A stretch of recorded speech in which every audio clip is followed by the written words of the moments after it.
Namaskar. So today we are going to talk with Dr. D. Singh Virmani, the founder and chairman of Vision Public Charitable Trust and Autism Research Center. और ये podcast एकदम raw और real होने वाला है. So our first question is, as an autism research center, what challenges do you see the most in dealing autism? In dealing autism आज के वक्त में अगर हम सबसे बड़े चैलेंज की बात करें तो दैट कम्स टू डायग्नोसिस. आज हमारे पास on an average per day we have 20 OPDs in autism research centre. 20 OPDs का मतलब है 20 असेसमेंट रिपोर्ट कहिए, डायग्नोसिस रिपोर्ट कहिए, हमारे पास डेली प्रेजेंट होती है. इन 20 रिपोर्ट्स में से on a very very sad note सिर्फ 3 से 4 रिपोर्ट्स ऐसी होती हैं which are ready to action plan. Ready to action plan का मतलब as in a centre report को देखा, बच्चे को देखा एंड वी फील या डायग्नोसिस इज ओके, जो लिखा है that's okay, we can immediately go for the action plan. हम इंडिविजुअल थेरेपी प्लान दें, इंडिविजुअल एजुकेशन प्लान दें, individual developmental plan, individual rehabilitation plan में बच्चे को एकदम डाल सकते हैं, वक्त बचता है. बाकी आप लेके चलिए, अगर 20 में से 3 रिपोर्टें ऐसी हैं रेडी टू एक्शन, तो बाकी 16 से 17 रिपोर्ट्स पर डे आज के वक्त में ऐसी प्रेजेंट होती है. जब हम बच्चे को देखते हैं और सामने रिपोर्ट को देखते हैं, we really feel like reassessment is required.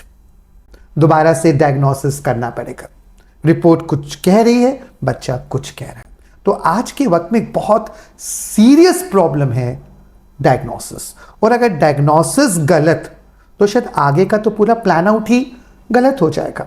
तो यहां पे हमको ये बहुत बड़ा चैलेंज है आज के वक्त में कि राइट डायग्नोसिस की बहुत ज्यादा जरूरत है. True. I also believe that it is actually a great challenge. बहुत सारे ऐसे बच्चे हैं जो मिसडायग्नोज होते हैं, जिनको ऑटिज्म होता ही नहीं है और स्टिल वो they are diagnosed as autism. True. और उसके ऊपर से जब ये ऑटिज्म आज के टाइम में, एक तो ऑटिज्म एक स्पेक्ट्रम है. स्पेक्ट्रम का मतलब ये हर बच्चा दूसरे से अलग है ना. तो एक गलत डायग्नोसिस हमारे लिए तो एक क्लिनिकल साइकोलॉजिस्ट के लिए सिर्फ वो एक डायग्नोसिस या एक असेसमेंट रिपोर्ट है, बट वो पेरेंट के लिए उसकी जिंदगी में जिस टाइम पे उसके पास वो रिपोर्ट हाथ में आएगी ना, उसकी उस पल से ही जिंदगी 360 डिग्री चेंज हो जाएगी. So it has to be taken into account कि डायग्नोसिस बिल्कुल कॉन्शियसली, बहुत डिलिब्रेटली, बहुत अहमियत के साथ हम लोग करें. ट्रू. सो डायग्नोसिस को लेके आप क्या सजेस्ट करते हैं, मतलब आपके रिकमेंडेबल सजेशंस क्या हैं इसको लेके? देखो, डायग्नोसिस को लेके हम क्या सजेस्ट करते हैं ये तो मैं नहीं एग्जैक्टली कह पाऊंगा, बट हम क्या करते हैं in autism research centre taking into account की डायग्नोसिस प्रॉपर हो. सबसे पहला, आज के टाइम पे जो डायग्नोसिस 99% केसेस में होते हैं वो 1 day 1 sitting है. 1 day 1 sitting. Parent take the child to the clinical psychologist. Observation होता है 1 घंटा 1.5 घंटा, बच्चे को ऑब्जर्व किया जाता है एंड देन नॉर्मली सेट कि आप आइए, 5 दिन बाद रिपोर्ट रेडी होगा.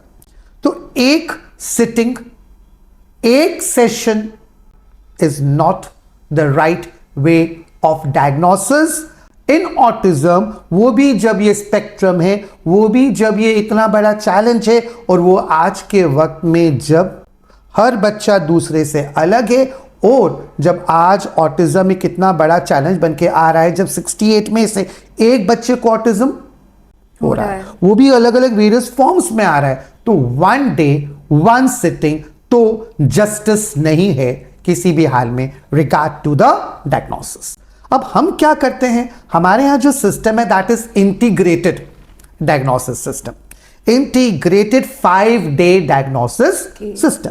इंटीग्रेटेड 5-day डायग्नोसिस सिस्टम का मतलब है बच्चा आएगा, 5 दिन आएगा, 5 घंटे आएगा, and he will be in observation, under observation of a panel of doctors. Integrated diagnosis, जो एक बच्चे पे प्रॉपर वॉच रखेंगे.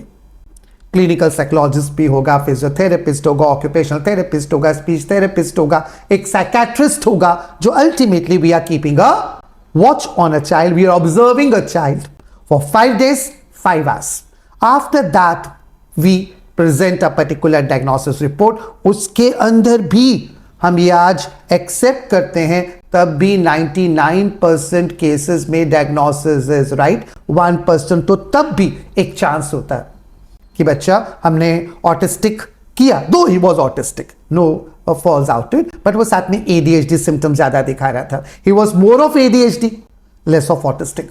ही was more of autistic, less of ADHD. He was a combination of autistic में तो डायग्नोसिस लगभग I am saying 90% chances हैं कि डायग्नोसिस सही नहीं हो सकता. And this is not the justice to diagnosis, जहाँ एक वर्कआउट करना पड़ेगा आज के वक्त में. तो जो आप इंटीग्रेटेड कंसेप्ट बोल रहे थे, वो सेटअप करना आसान है या मुश्किल? देखिए, इंटीग्रेटेड सेटअप करना आसान है या मुश्किल अगर हम बोलें तो we have been working with autism research centre and on various researchers. जैसे हमारी मेनली रिसर्चर्स आज के वक्त में एडोलेसेंस को लेके है ना, we are working mainly with teens. हम ये लेके चल रहे हैं. एक तो यहाँ पे I will like to add, हमेशा हम लोग एक वर्ड यूज करते हैं, special child, special child, special child. 3 साल का है स्पेशल चाइल्ड, 8 साल का है स्पेशल चाइल्ड, 12 साल का है स्पेशल चाइल्ड, 18 साल का है स्पेशल चाइल्ड, 30 साल का तो भी स्पेशल चाइल्ड. तो अल्टीमेटली एक चाइल्ड है, बट उसके बाद we have to take into account that now is grown up. He has grown up, he has entered into phase of adolescence.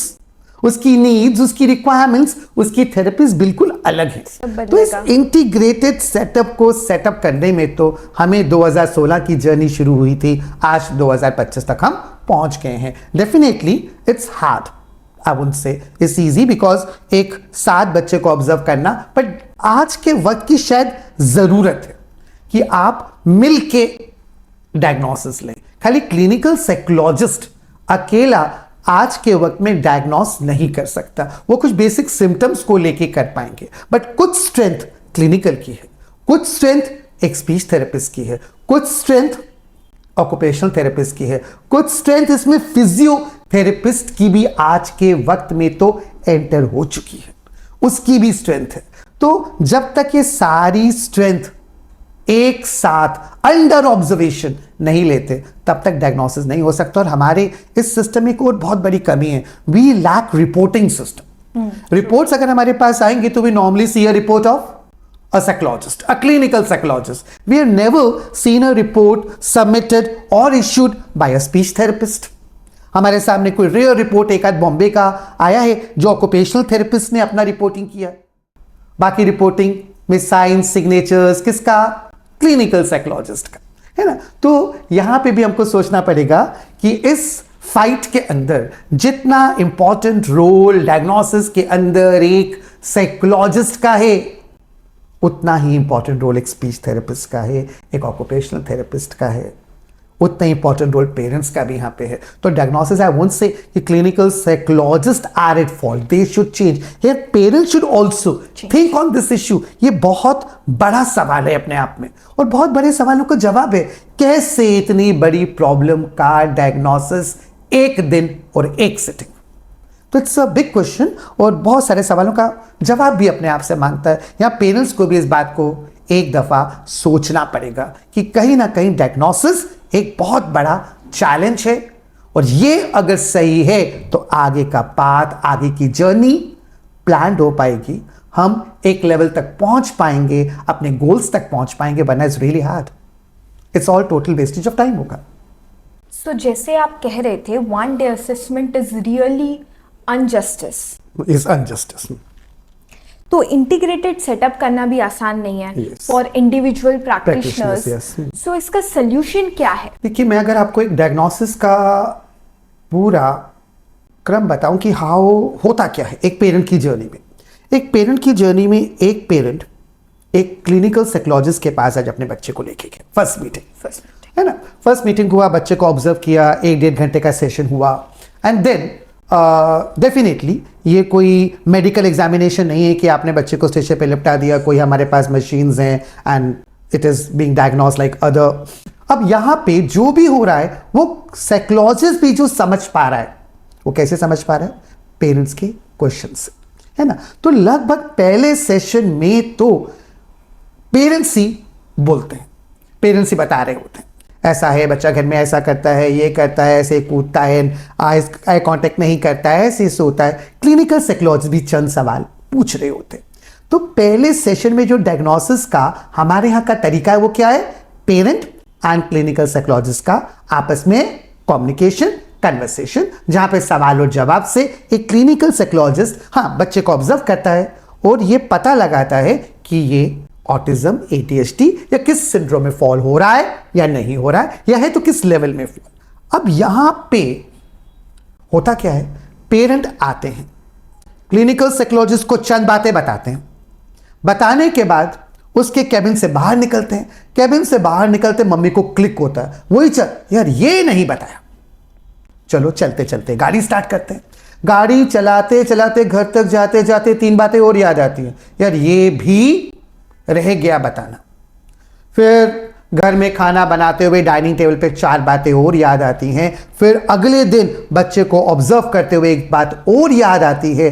उनमें से चंद बातें, बल्कि अगर मैं कहूं तो 50% बातें, 50% बातें पेरेंट्स शेयर कर पाते हैं, 50% तो उनको रिकलेक्ट ही बाद में होती है। यार ये रह गया, उसका कोई ऑप्शन नहीं है। और कई बार वो जो रह जाता है वो डायग्नोसिस का बहुत वाइटल एलिमेंट होता है, बहुत इंपॉर्टेंट एलिमेंट होता है। इसलिए कम से कम क्लिनिकल साइकोलॉजिस्ट अगर ये एडअप कर दे, ठीक है आज इतना ही, नेक्स्ट सेशन में कुछ और बातें याद आएंगी, कुछ और होगा तो एक दफा हम सेकेंड मीट करेंगे। सेकेंड मीट में या पेरेंट्स को बोल दिया जाए कि अगर आपको कुछ और ध्यान में आता है तो एटलीस्ट जॉट इट डाउन, आप कहीं लिख ले। लिखने के बाद नेक्स्ट सेशन में लेकर आए। So parents will again come up, उस दिन हम ये बताना भूल गए थे, वो रात को सोते हुए ये प्रॉब्लम करता है, वो ये क्या खाता है क्या नहीं खाता है, 1 घंटे के सेशन में वो क्लिक नहीं हुआ था, हम भूल गए थे। अब जब ये वाला कॉन्सेप्ट आएगा, 1 से 2 से 3 सेशन बढ़ जाएंगे, भले इंटीग्रेटेड सेटअप नहीं हो पाया, बट क्लिनिकल साइकोलॉजिस्ट जो भी कर रहा है वो एक सेशन में कुछ एंड अप नहीं कर रहा है, एक सेशन में कोई रिपोर्टिंग नहीं, एक सेशन में कोई जजमेंट नहीं। सेकेंड सेशन का वेट करें, थर्ड सेशन का भी हो सके तो उसमें ऐड ऑन करें। हो सकता है चंद बातें पेरेंट्स फिर थर्ड सेशन में आके बोलें, समझें या समझाएं, तो शायद इस रिपोर्टिंग सिस्टम या डायग्नोसिस में हम एक डेफिनेटली एक पॉजिटिव चेंज तो जरूर देखेंगे।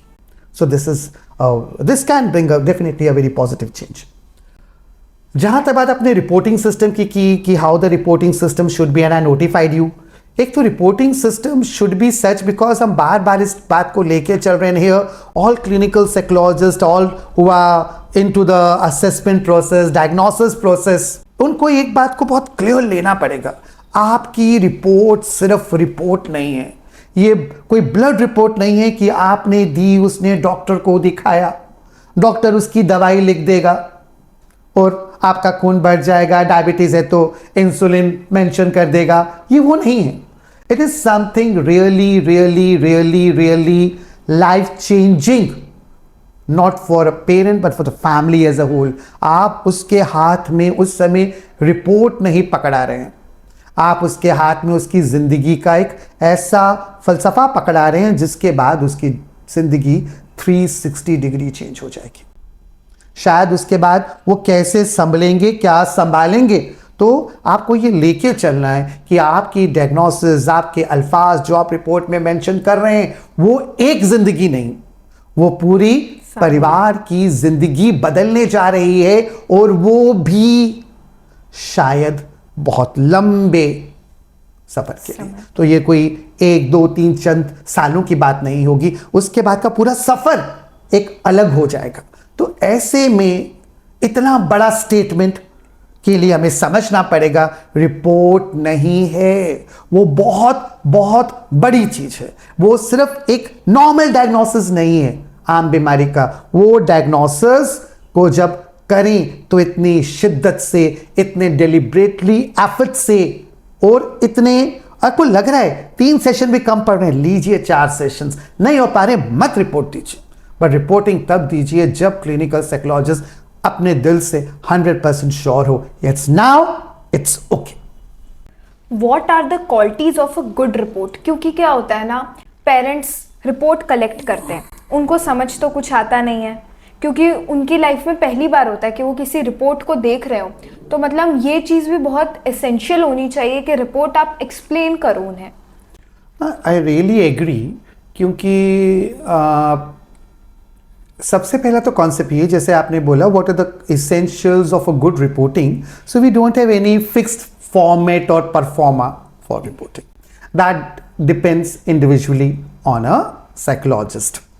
सेकेंडली, यहां पे बस आई विल एम्फसाइज कि रिपोर्ट के अंदर जब आप अपनी ऑब्जर्वेशन में चैलेंजेस लिखते हैं, प्रॉब्लम्स लिखते हैं, वहां स्ट्रेंथ भी जरूर लिखें, बच्चे की स्ट्रेंथ भी जरूर, ताकि पेरेंट्स भी मोटिवेटेड रहें, एक होप उसकी भी हो। तो रिपोर्ट का मतलब ये नहीं कि आपको रिपोर्ट करना है what you observe, but your observation should consist of strength also, weaknesses also, right, strengths also, and the challenges and the problem also, and always provide a report that should give a ray of hope to the parents.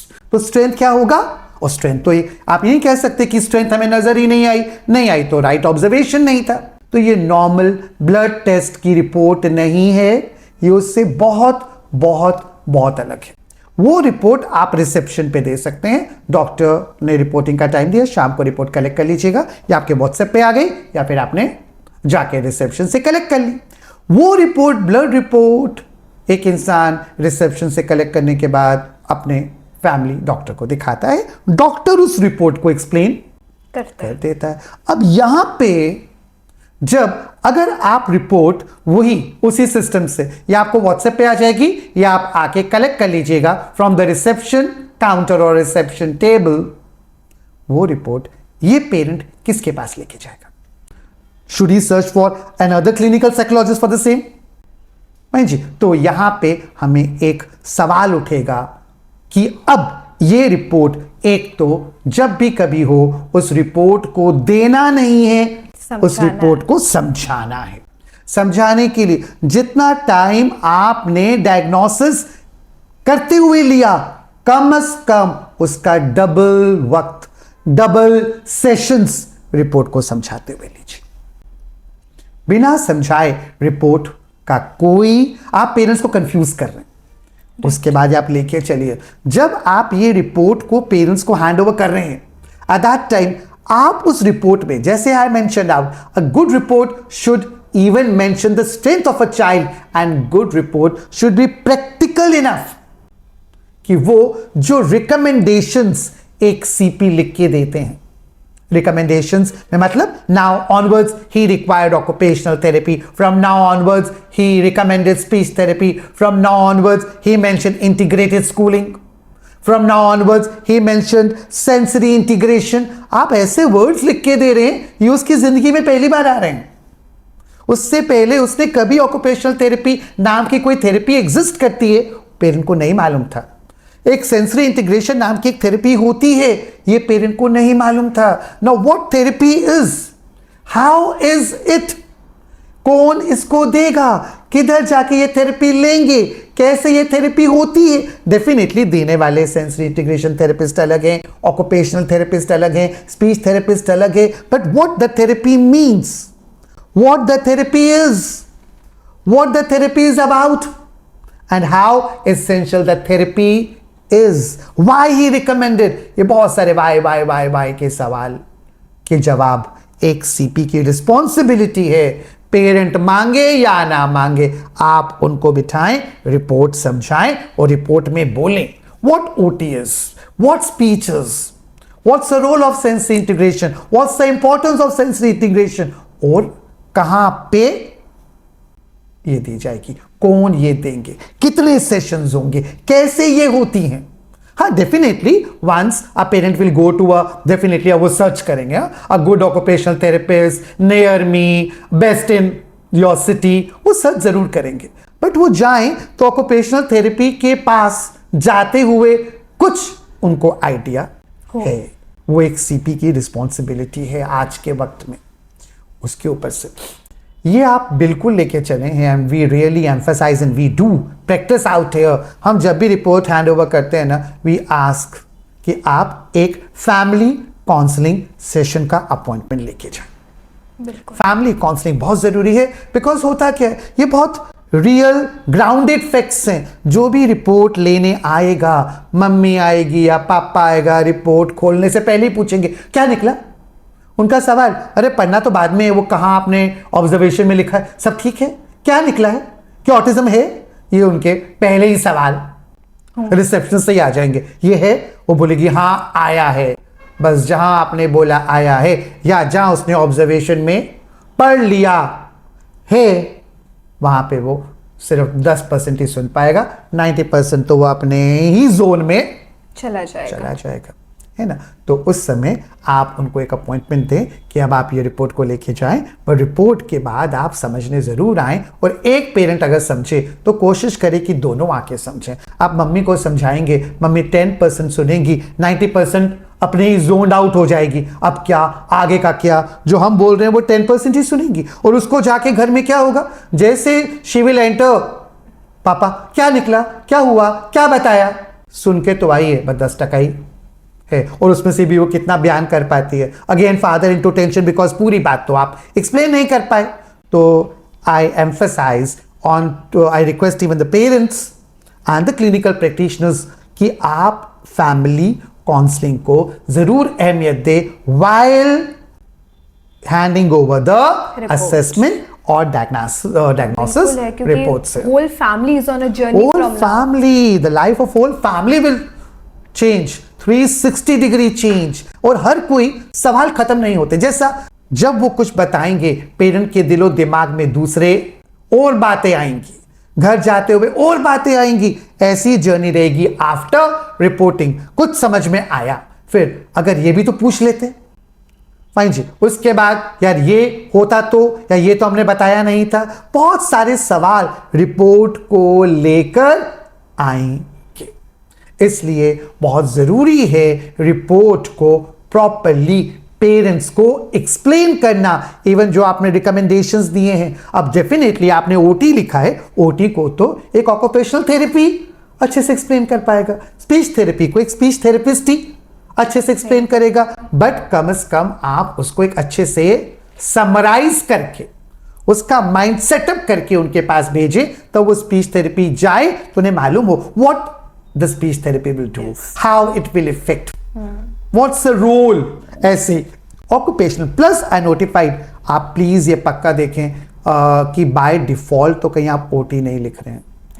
हाँ जी, बहुत reports में ना, हर autistic report में हम OT, occupational हर किसी में ही देख लेंगे। तो ये एक सवाल है, clinical psychologist should ask themselves, क्या आप बाय डिफॉल्ट ही तो ओटी नहीं डाल रहे हैं? हर किसी को ओटी की जरूरत शायद नहीं कुछ के फाइन मोटर स्किल्स अच्छे हैं, तो आपको फिर वो अननेसेसरी उस चीज में नहीं डालना है। फिर आप उसके सेगमेंटेड पार्ट में डालिए कि उसको सेंसरी चाहिए, फिलहाल हमारी तरफ से ओटी नहीं चाहिए। हाँ, ओटी वाले को अगर लगेगा थेरेपिस्ट को तो डेफिनेटली वो आगे की जर्नी में डाले, बट फिलहाल आप चीजों को सिंपल करें। ऐसे अगर आप उसमें मेंशन कर रहे हैं integrated schooling, it's such a big word.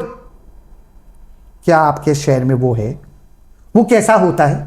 हमारे यहाँ पे हमने प्रॉपर इंटीग्रेटेड स्कूलिंग का सेटअप किया हुआ है, फुल सेटअप। हमारा कॉन्सेप्ट ही टोटल इंटीग्रेटेड पे ऑटिज्म रिसर्च सेंटर। हमारा डायग्नोसिस इंटीग्रेटेड, हमारी एजुकेशन इंटीग्रेटेड, हमारी थेरेपी ऑल इंटीग्रेटेड। तो हम इंटीग्रेटेड पे काम कर रहे हैं, बट बहुत रिपोर्ट्स में इंटीग्रेटेड वर्ड साइकोलॉजिस्ट ने लिख दिया है। अब वहां पे दूर दूर तक क्या इंटीग्रेटेड है और नहीं है आपने लिखा है, तो यू शुड नो। और आप पेरेंट्स को हेल्प करें, फिर कहां पे है, किधर मिलेगा, किधर जाना है। And one thing more, parents का जो भी आप करें, एक दफा पेरेंट्स का इकोनॉमिक पोजीशन भी बहुत जरूरी है होना, ताकि एक साइकोलॉजिस्ट को मालूम हो इनका इकोनॉमिक स्टेटस अब क्या है।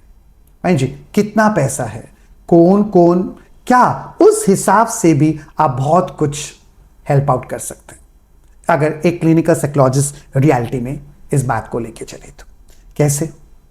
जैसे हमारे पास कोई आया एंड वी नो यार ऑटिज्म बच्चा है, ऑटिस्टिक बच्चा डायग्नोस हुआ, जर्नी बहुत हार्ड है, तो हम क्या करें? अभी हम एक क्लिनिकल साइकोलॉजिस्ट ही कुछ रिकमेंडेशन, अभी फिलहाल अर्जेंसी किस चीज की, फिलहाल एग्जैक्ट प्रॉब्लम क्या आ रहा है, तो उस प्रॉब्लम को आप जरा एक्सप्लेन करते हुए पहले बताइए, पहले आप ये करवाइए, ये सबसे पहले आज से ही शुरू कर दीजिए। इसके लिए मैं कुछ आपको बेसिक एक्सरसाइजेस बता रही हूं, या आप बेसिक शुरू करें, उसके बाद फिर आके मिले, बिकॉज यहां पे पेरेंट्स के ऊपर एक इकोनॉमिक बर्डन भी बहुत ज्यादा आएगा। थेरेपीज का मतलब क्या? रोज रोज थेरेपीज में लेके जाना है, स्पीच से ओटी, ओटी से special education, even special education आप लिख के देंगे, again the parent will say know what the special education means, schooling system, बहुत सारे सवाल हैं, बट इन सब सवालों के जवाब कौन देगा? तो प्राइम रिस्पॉन्सिबिलिटी आपके शहर में जो क्लिनिकल साइकोलॉजिस्ट हैं, जो प्रैक्टिस कर रहे हैं, उन पे बहुत रिस्पॉन्सिबिलिटीज है। वरना we have a helpline number हमने जारी किया है कि ऑटिज्म रिसर्च सेंटर में एक दफ़ा पेरेंट्स आके मिलें, हमारे यहाँ आपको सब सवालों के जवाब तो मिल जाएंगे। एंड जो आपने कहा वाज वेरी यूजफुल कि रिपोर्ट जो है वो स्पेसिफाइड होनी चाहिए, रियलिस्टिक होनी चाहिए, रियल ग्राउंड्स पे होनी चाहिए, और मोस्ट इम्पॉर्टेंट प्रायोरिटाइज करना उसे बहुत ज़रूरी है। Sir, as you mentioned about autism helpline, तो आप ऑटिज्म हेल्पलाइन नंबर है हमारा 8453153184 जी। And here we request every parent कि अगर कुछ भी उलझे सवाल हैं, दिमाग में कोई भी सवाल है, तो आप एक दफ़ा ऑटिज्म हेल्पलाइन नंबर पे कॉल करें, ऑटिज्म रिसर्च सेंटर विजिट ज़रूर करें, शायद आपको आपके सारे उलझे सवालों के सुलझे जवाब यहाँ से मिल जाएंगे। हम सारे डॉक्टर्स की एक ही कोशिश है कि हर सवाल का जवाब हमारे पास हो, उसका सॉल्यूशन हम प्रोवाइड कर सकें।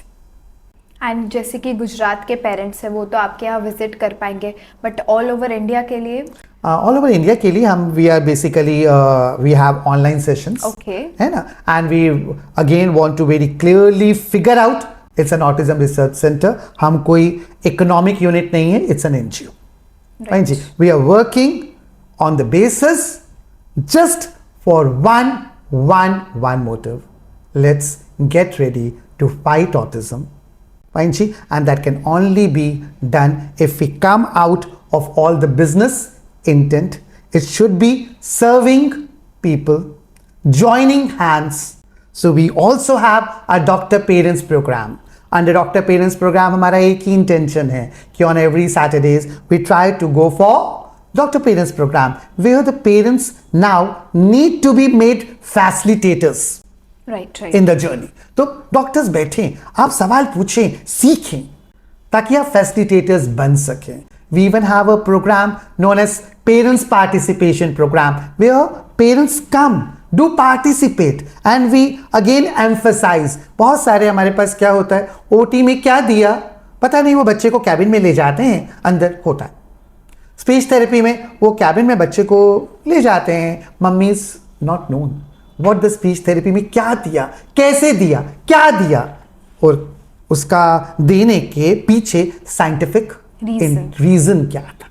फाइन जी, हो सकता है मम्मी को आप एक चीज बताएं, ऐसे करने से ये होता है, वो 4 चीजें और ढूंढ के लाएंगी जो और बढ़िया होंगी, है ना। सो यहाँ पे हमें पेरेंट्स को पार्टिसिपेशन देना है, ये मान के चलना है कि अल्टीमेटली अगर पेरेंट्स को आप इस जर्नी का हिस्सा बना लेंगे, रिकवरी हो जाएगी। And it was really nice meeting you doctor Singh, और ऐसे ही हम लोग अपने और पॉडकास्ट लाते रहेंगे आप सबके लिए, और इस चैनल को फॉलो कीजिए, सब्सक्राइब कीजिए, और इस वीडियो को बहुत लोगों तक शेयर कीजिए ताकि उनको भी एक एसेंशियल पार्ट पता चले। और we are on a motive, we are on a mission to unlock the mysteries of autism.